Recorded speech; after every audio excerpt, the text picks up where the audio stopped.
So, map number 2 of this best of 3.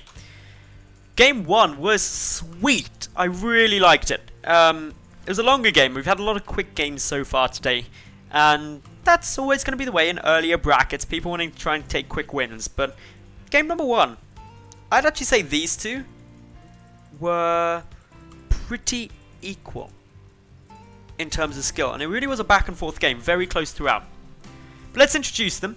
Habitation Station is the map. And in the top right hand position, we have got the red Terran player. Representing Team Property, it is MorroW. And his opponent in the top left, the yellow Protoss representing ATN, Monty.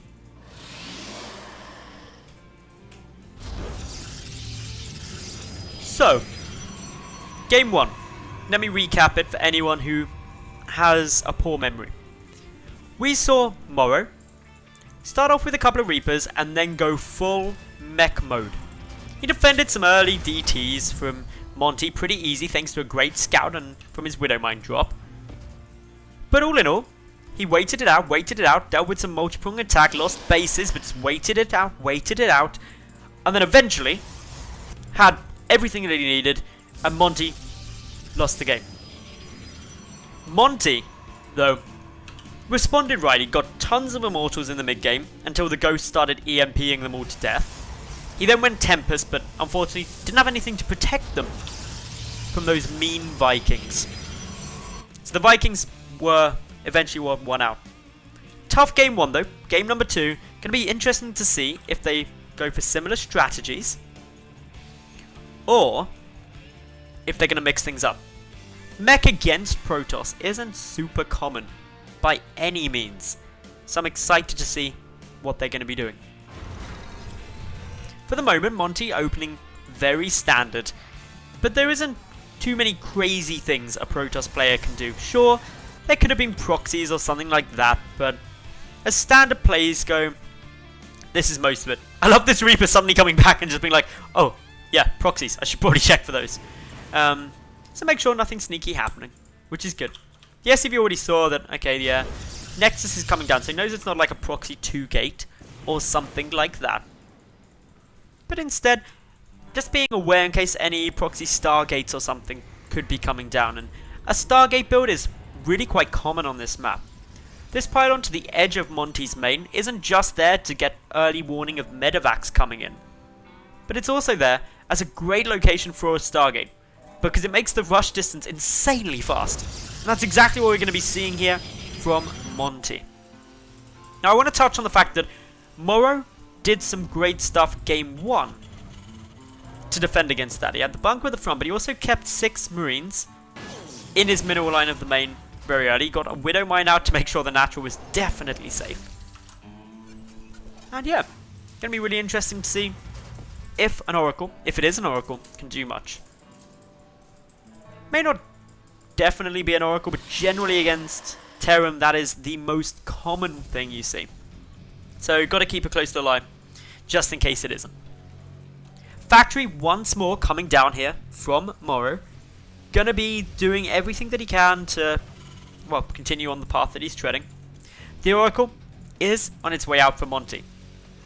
MorroW could be going for that mech style play again. Probably going to be opening up Widowmine drops now, since he's producing Widowmines and has got the starport on its way. And that's a nice build. It worked well for him. He got 9 probe kills in game number 1 with it, and the essential scout on the Dark Shrine. So I see no reason for him to switch things up. Doesn't necessarily mean he's going in mech. The important thing to keep an eye out after this is really what happens after.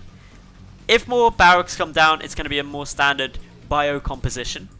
If we do see more factories, then obviously it's mech. There's no easy way to scout it down super fast, or get any inclination of which is coming. What we do know is that an Oracle making its way through. Taking a quick little look, there are 6 Marines positioned in the main mineral line, and that should deter the Oracle from moving in. 6 Marines beat an Oracle in a head-up fight, and so you've got to be really careful about taking those engagements. And the important thing about if you have opened with an Oracle play is that An Oracle needs to deal about 8 SCVs worth of damage to be worthwhile. But it doesn't have to do that all at once. It can do it over the course of the game. 2 Oracles are going to fare off a lot better, and there isn't actually a Widow Mine here, so 2 Oracles will definitely beat these Marines. The gold base is being secured up by Monty behind this, but MorroW moving in, backs out the damaged Oracle, slaughters those Marines, gets a good number of kills. More trying to come through, but up against 2 Oracles, they're going to have a tough job. So a decent amount of damage done, 5 workers killed, the gold base nice and secure, and things should be quite good for Monty now. He's kept both Oracles alive, so can come back in later, and overall in resources lost, he's trading a lot more efficiently. Monty only actually losing a couple of probes to a Widow Mine drop, which unfortunately I missed on camera because the Oracles were moving in at the same time, but always nice stuff to see. The medevac was able to get out. Mine taken down there. The second mine still in position. The Oracles having to spend some of their energy in order to grant vision and detection, which is always annoying. It makes them less of a threat. So MorroW should be very secure and safe, knowing that actually if these Oracles are back at home granting vision, they're not going to be attacking me. Down goes the Widow Mine. Photon Overcharge triggered, but backing on out as the Oracles coming back over. That medevac, very lucky.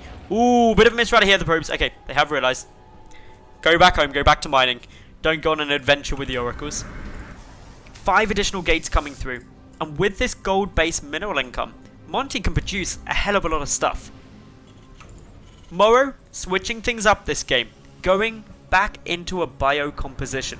Also adding in the 3rd command center, so he's focusing on getting a good economy going. Has not scouted guaranteed that the gold base is there, but he knows a pylon has been placed, so can probably assume there will probably be an expansion located there. So knowing that's in position, he may be aggressive, and it looks like he's gonna be with a double drop, and he's also gonna want to try and level out that base camp. +1 just kicked in for Monty. That levels out the upgrades. He's also just got Blink, which is going to help him snipe off medevacs. But overall in army supply, it's 24 to 41. And unfortunately for Monty, he is moving out as this double drop is coming through. He's going to have to retreat back because a defensive position is easy to hold for MorroW. Zealots getting warped in. Stalkers getting warped in. 3 Marines were killed, and these medevacs just escape away. The gold base gets Photon overcharged, and MorroW at risk of losing some of these medevacs if they're not careful. The Oracle is adding in a bit more added damage. 1 medevac goes down, the second one managing to escape just with 23 HP. That was quite a large loss for MorroW, who overall this game lost nearly 3 times more resources than that of his Protoss opponent. That makes things tough, because Monty has had that gold base, been 3 bases to 2 for quite a while. These Stalkers looking to trade now, +2 half done, so the upgrades are level at the moment. But just sheer volume, the Blink Micro looking good, and Monty continues to push forward. His army supply, 68 after that wave of warp-ins from so many gateways, up against the 38 of MorroW. MorroW is going to have to pull off a bit of a miracle hold here, frantically trying to get units together. Guardian Shield being used to reduce some of the damage. Some great force fields there. Block out a lot of this army from engaging, giving the Blink Stalkers plenty of time to start chipping away at anything that stands in their path. They back out though as the force fields die. Able to pick up a few free SCVs here that MorroW kindly donated. Back up though for wave number 2. An aggressive forward Blink is gonna take this trade to the max. The supplies sitting fairly level. A big wave of warp-ins coming through. But importantly, a lot of workers have now been killed, while the Stalker and Zealot count has decreased. MorroW's economy is in a very rough spot, and there's more units coming through from Monty, who's still sitting at 64 workers, 3 bases to 2, and one of those being a gold. Nice try to trap some of those SCVs outside with a force field, but unsuccessful there. Regardless, Monty has lost a bit more in those trades, so leveled it out to about quite similar levels, only about 600 more resources lost by MorroW. But look at their incomes. This is where the difference lies. 500, nearly 600 gas per minute and 2,000 minerals a minute. That is a big difference between these two. So Monty just has such a better economy, is able to produce so much more. And with the High Templar on their way, with obviously the tech up into Colossus on its way, he's preparing for the late game. MorroW needs this third orbital command to land at an expansion. He 100% requires that additional income, because if this game keeps going on, Monty's economy is just so far ahead. I'm actually glad to see MorroW trying to take the gold base. It will be harder to hold, but he needs it. Seeing those High Templars should scare him away from trading. A few good storms really could wreck everything, but a massive pickup now and a drop looking to go in. But quick reactions from the Protoss player means that the Photon Overcharge goes through. The army at the third base now are going to struggle to get back to the main in time, but with these two cannons and a lot of zealots now warped in, Monty shouldn't be too concerned with trying to defend this. That medevac surviving with 4 HP, just managing to back away, but this is really panning out to be a great second game, and Monty again showing that really strong control. The big difference though is that MorroW in game 1, despite being kind of pulled apart early game, had a strong late game composition. Whereas this game, I can't help but feel that MorroW's economy is not up to scratch, nor is it catching up. And also his composition is just struggling. His Ghost Academy only just starting. He's got no sign of any Vikings to deal with the Colossi that are going to be shortly hitting the field. And now some trades coming through. Storms hitting the mark alright, but a lot of these Zealots getting bunched in thanks to the good factory placement. MorroW stutter stepping back, but just the volume of units right now for Monty really help him out. He's also got an extra upgrade in the attack, 2-1 up against 1-1 of MorroW. With some great stutter stepping, MorroW able to hold this push. Losing quite a bit, getting flanked from behind as Zealots come through. But both players losing substantial amounts, and those sentries going down certainly will hurt. A drop now trying to come through into this gold base, a cannon in position, but good focus fire. 2-1 upgrades now done for MorroW as well, so that's leveled out. No sign of any additional High Templar, but this damage really looking back and forth.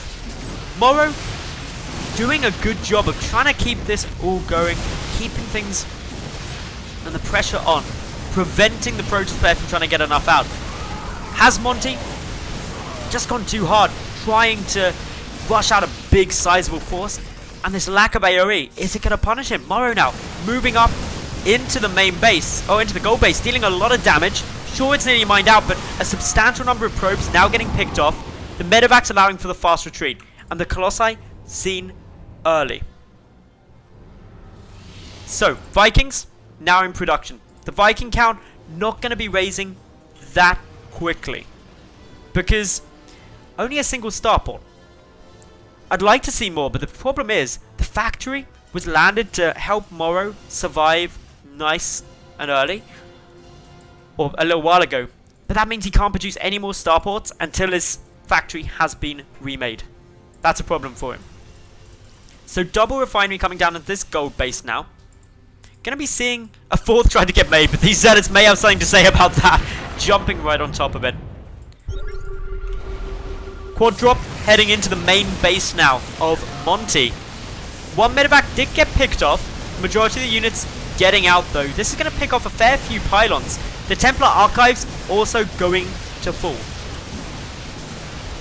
And that's important because there's only 3 High Templar on the field. If the Twilight Council dies as it does, this is knocking the tech back up to those High Templar a long way out. The Cybernetics core, dead. Monty responding by just going for it. 4 Colossi dish out a lot of AoE, and with only 3 Vikings, there really isn't a response to it. Extended Thermal Lance is done, so the Marauders won't trade particularly well either. This is looking very tough. A base race would really favour Monty. He's just got so much more damage. MorroW going for a big stand. These Colossi, while they can deal a lot of damage, aren't supported by that much at the moment. However, MorroW's army a lot smaller now, especially when the majority of it is actually in his opponent's main. GG is called, and Monty levels out this best of 3 to 1-1.